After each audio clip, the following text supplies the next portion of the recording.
What's up, MetalSquidTheaterians? This is Nick. And this is Ethan.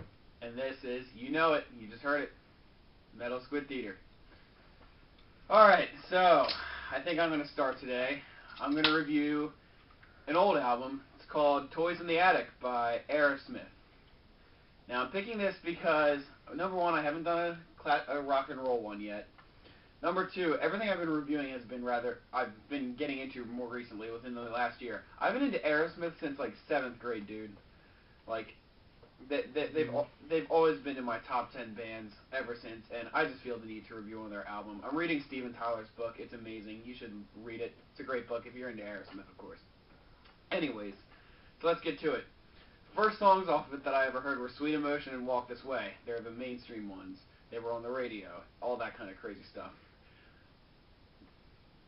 Adults, generally, unless they're good Aerosmith fans and stuff, they don't usually like those songs because they've been on the radio for so long and they get tired of hearing them. I still happen to love them to this day. You know how it goes. Run DMC covered Walk This Way with Aerosmith in the 80s. That brought them back. But those were the first two.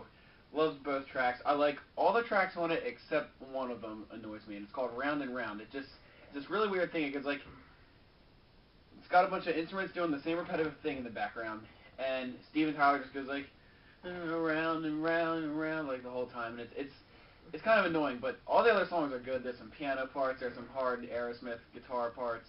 There's just the opening track, Toys in the Attic, the title track, dude. That song, when I first heard it, I can't remember. That was the next song I heard from that album anyways. I was at my friend Matt Cheney's house. I'd gone to his house after being at his neighbor's house, Rosemary, and... Are you doing these name shout-outs intentionally? Not really. Well, I guess it seems that way. Anyways, so we were there, and... It doesn't really matter unless you're talking specifically to them as shout-out. I'm not. Well, I can be. Whatever. Just stop interrupting. Anyways, so I turned that song on, and this kid I just told you about instantly starts, jamming. He's never heard it before. I'm looking, I'm like, dude, whoa.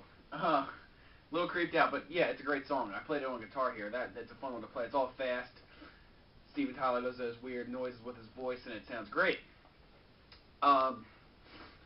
Anyways, my favorite track on it, though, is one that's very unpopular. It's called No More, No More. It's a kind of softer, mellow, chill-back kind of mood song. Smoking some pot. Nah, not really. But still, that's my favorite one. And like I said, everything on it is great except for the exception of that one song. And the album art, I think, is beautiful. It's got a brownish border and then a whole bunch of toys, kind of weird looking, in the attic. Wouldn't you know it? Toys in the attic. It's definitely high up there. I'd say it's one of my favorite Aerosmith albums, kind of tied with Get Your Wings. That's another great one. Like I said last review, I'm not going to recommend it to you because I'm sure you've heard it before. It's just, I felt I needed to put my opinion into it. I love the album, and that's what I wanted to talk about. So, yeah, go ahead, Ethan. Hold on.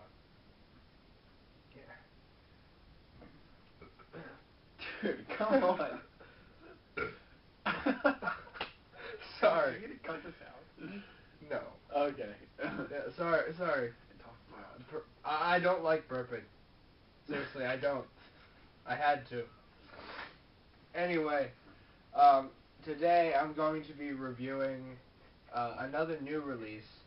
Well, not that new anymore. It came out a few months ago, I think. And that is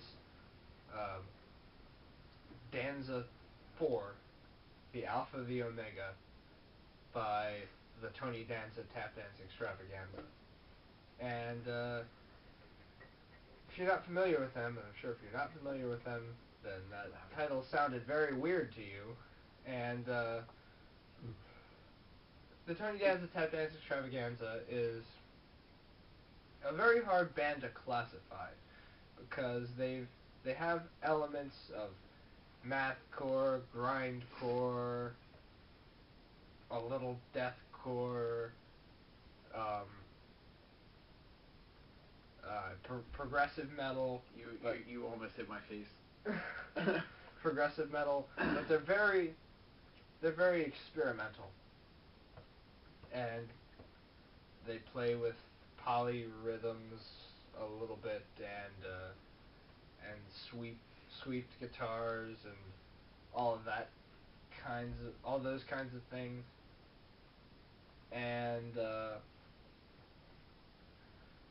this is their fourth and last album, and their second album with guitarist Josh Travis. Now, before Josh Travis had joined the band, they were still pretty good, but with the third album, Danza 3, The Series of Unfortunate Events, that's when they really became amazing, because his guitar work is so fantastic. 8 strings, and just... that album was brilliant, and I'm not going to review that album. I'll get into this album shortly, but that album was brilliant, and I loved it. And so when I heard that there was a new album coming out, I got really excited. But when I heard that it would be their last album, it got really sad. And finally I listened to it, and this is a very good album. I wouldn't say it's as good as Danza 3, but... Sorry, we had more technical difficulties. Yeah, my camera, its memory filled up again. Anyway, just gonna finish this review. Nick is off somewhere. Say hi, Nick. What's up? Yeah, see, he's here. I'm just filming myself. I'm just gonna finish my Danza review. Nice, short, and sweet review, I promise. Okay, so, as I said, I was very impressed by Danza 3, and Danza 4, while not living up to the expectations of my expectations, it is a very good, solid release. It is sad that it's their last album, and it continues the grooviness that was on Danza 3, and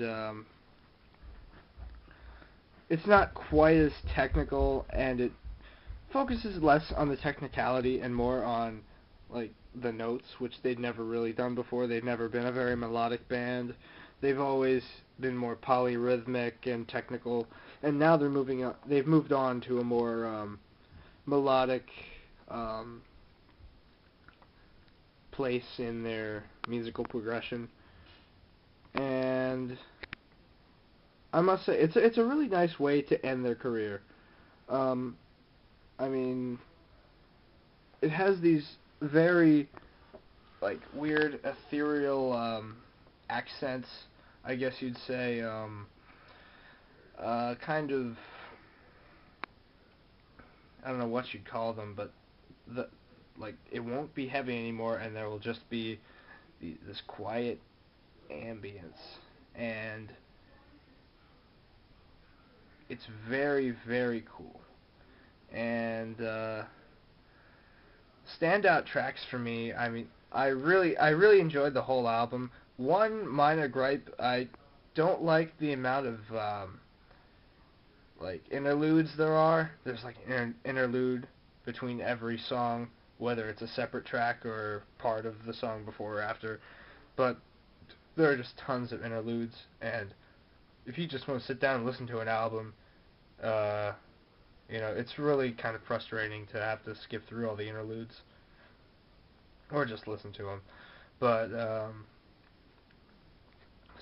standout tracks for me would be Rudy Times 3, Paul Bunyan and the Blue Ox, Don't Try This at Home, and my personal favorite track on the album, Canadian Bacon. These tracks are fantastic.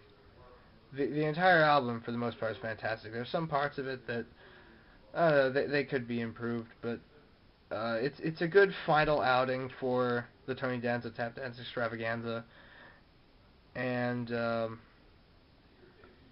I want to say a little thing about the last track on the album, This Is Forever.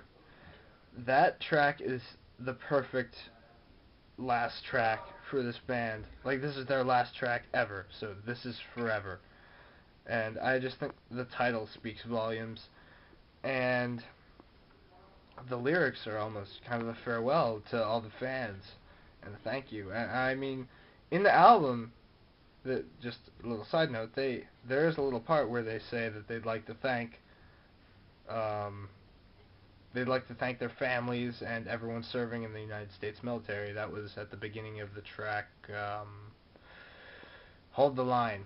But that's not what we're talking about. We're talking about This Is Forever. And it's just this big farewell track that just celebrates their whole career. And the way it ends is genuinely sad. It just gets less heavy, it fades out slowly, and then there are just these ambient notes playing, and it's very quiet, it's very somber, and it's just kind of like, without words, it's saying goodbye, just through those notes, and it's fantastic, but it's so sad. But I am looking forward to see what the future holds for the members of this band. Josh Travis already has another project called Glass Cloud, which released an album recently, earlier this year. Dude. I really like that album, and I hope to review it sometime. Wrap it the hell up. See ya.